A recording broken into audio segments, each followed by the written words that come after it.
NCIB ಟೈಮ್ಸ್ಗೆ ಸ್ವಾಗತ.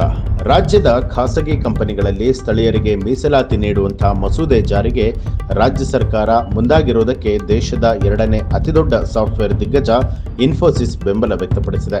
ಸರ್ಕಾರದ ಯಾವ ಕಾನೂನು ನಿಯಮಗಳನ್ನು ಹೇಳಿದೆಯೋ ಅದರ ಪರವಾಗಿ ನಾವು ನಿಲ್ತೇವೆ ಅಂತ ಹೇಳಿ ಇನ್ಫೋಸಿಸ್ನ ಸಿಇಒ ಸುನಿಲ್ ಪಾರೇಖ್ ತಿಳಿಸಿದ್ದಾರೆ.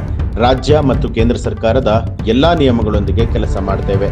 ಯಾವ ಕಾನೂನು ಮತ್ತು ಮಾರ್ಗಸೂಚಿಗಳನ್ನು ತರ್ತಾರೋ ಅದಕ್ಕೆ ನಾವು ಬೆಂಬಲ ಸೂಚಿಸುತ್ತೇವೆ ಅಂತ ತಿಳಿಸಿದರು. ನಾವು ಕಾನೂನಿನ ಪರವಾಗಿದ್ದೇವೆ ಅನ್ನುವ ಮೂಲಕ ಉದ್ಯೋಗ ಮೀಸಲು ವಿಷಯದಲ್ಲಿ ರಾಜ್ಯ ಸರ್ಕಾರಕ್ಕೆ ಬೆಂಬಲ ಕೊಟ್ಟಿದ್ದಾರೆ.